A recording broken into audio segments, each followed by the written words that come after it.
this team could still win a championship as it's put together now? I mean, we didn't, so obviously we can't. If we could, we will win it. So I don't believe in those if stuff. So we had the opportunity, we didn't win it. So I think we can't. But from now, like next couple of days, there's going to be a lot of beer probably. All right. 2 years falling short of the conference finals. Do you like the Joker's comments post-game? I love it. I love it because I respect the hell out of him. I think he's phenomenal. I think he's great. He was first in the league in triple doubles. He was second, third rather. He was second in career in assists at 10.2 assists per game. He was third in steals, rebounds, and a career high 29.6 points per game. The brother is phenomenal, and he's a champion. And by the way, they were a minus 22 in the playoffs whenever he wasn't on the court. He is special. He needs help. And basically he's saying, that's exactly what I need. No problem with it whatsoever. Marcus? I mean, he's just being real, right? Like we didn't have Denver get to the finals. I think he was just getting up there. He's being real. I think also though, like in that game 7, and I have to just touch on this, like I didn't like his body language. When things weren't going right, he was complaining so much. I thought that it kind of like bear down on the team a little bit, right? And I just have to say this. David Adelman, it had to be some type of fixes in that game. It had to be some type of adjustments. And I think that Jokic didn't do a great job of communicating with his coach and showing him what needs to be changed because they just continue to do the same thing. I'll defer to you on that. All right. We got fire the GM. Is this window closed as this team is constructed now?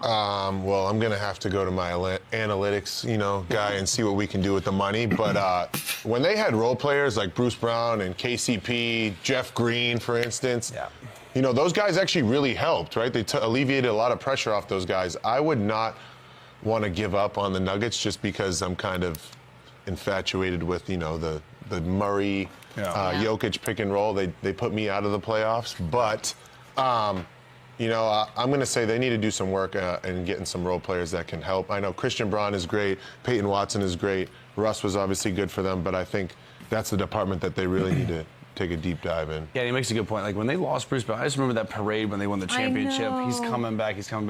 He leaves. Also. Jeff Green, even he didn't play that much, but he played in some minutes. But guys like that matter. KCP matters. And so now you have, again, like he mentioned, Christian Braun, Strother. He showed some signs, but they really haven't taken that next step. Of Peyton Watson, I thought at this point of his career, he'd be a lot more productive than he is. Russ was great when he was given an opportunity. So I'm not ready to give up on them either. I think all 4 of them are under contract for a lot of money anyway, so the only thing they could do is possibly trade one of them, and I think that would be Michael Porter. He'd be the one to go. It's not going to be Murray. It's not going to be Jokic, obviously.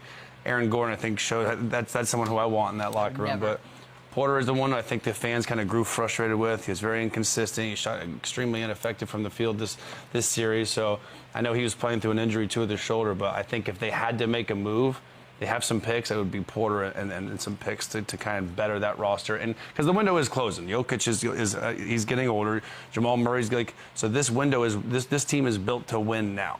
Yep. Lou? And they're not winning at all now, so they have to switch it up. That's 2. No, the window's not quite closed. Go. What do you think? Yeah, they're gonna have to tighten up. They're gonna have to tighten up their bench, right? And we got to figure out what's going on with Pickett. I didn't get that. He was part of the Chandler. I know that. I knew it. I saw it doing it. I already know that's Chandler, but we got to figure out what's going on.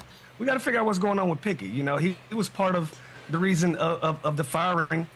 So they say they wanted him to play more minutes. He's going to have to be more impactful. Peyton Watson is going to have to be one of those guys that's going to have to be impactful. They got to figure out what's going on with Michael Porter Jr. It was alarming to me that they were having a conversation about his involvement and how engaged he were. And then after that, he goes out and tries his best to play with a bum shoulder, and it didn't work out for him. And Jamal Murray is another guy.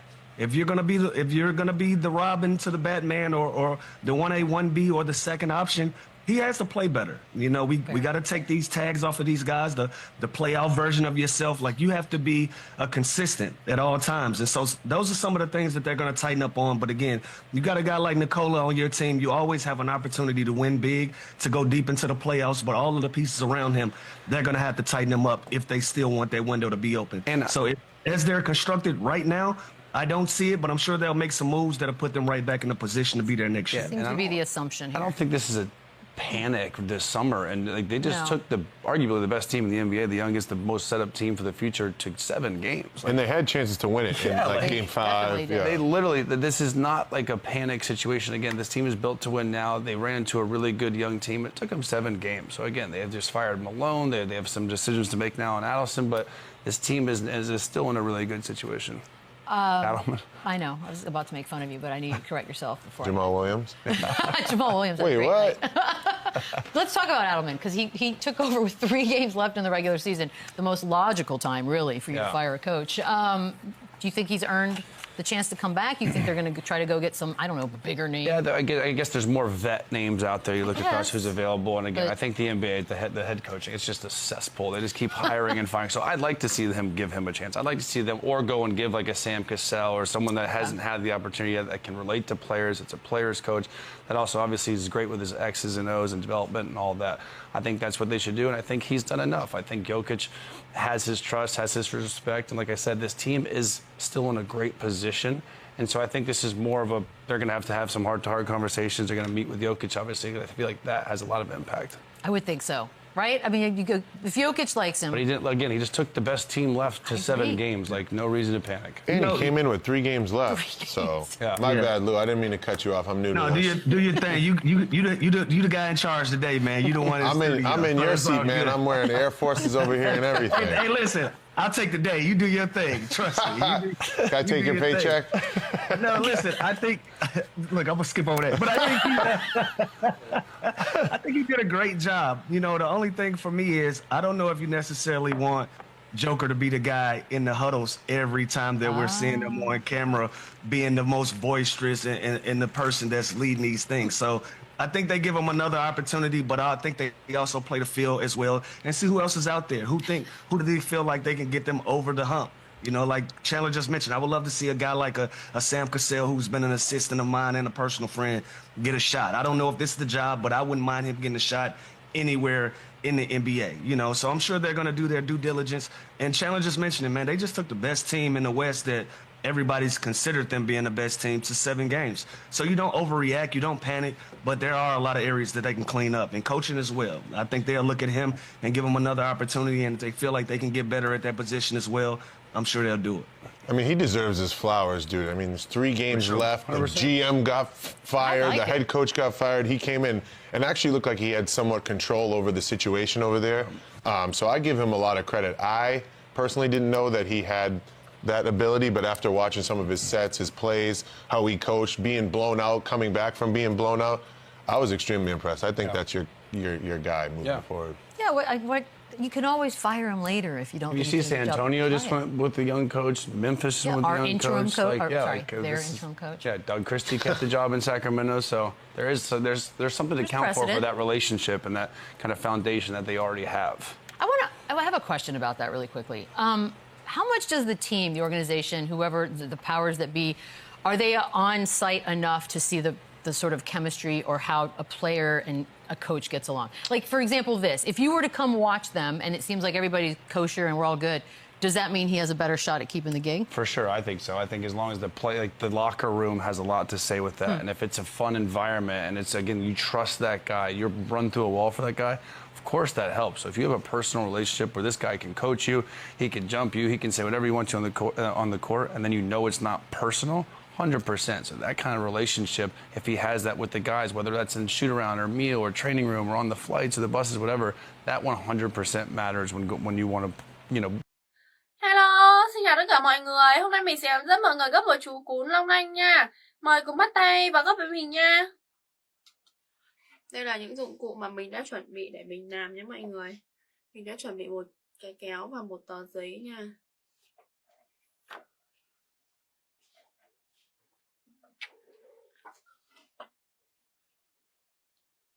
Mọi người tham khảo những dụng cụ mà mình đã chuẩn bị để làm với mình nha.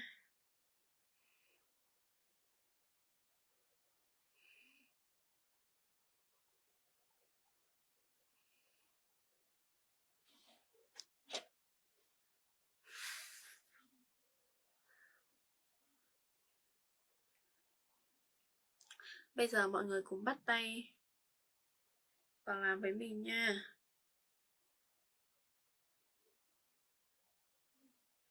Mình sẽ để ngoặt kéo sang một bên. Đầu tiên giấy này của mình không phải là giấy hình vuông nên bây giờ mình sẽ phải tạo hình vuông nha mọi người. Mình sẽ gấp chéo tờ giấy lại để tạo hình vuông.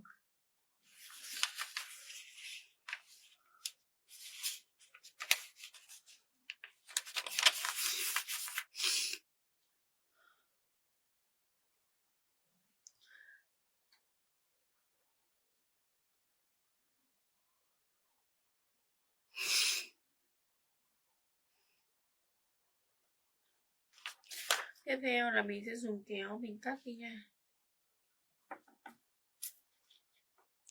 Mình dùng kéo mình cắt phần thừa đi nha.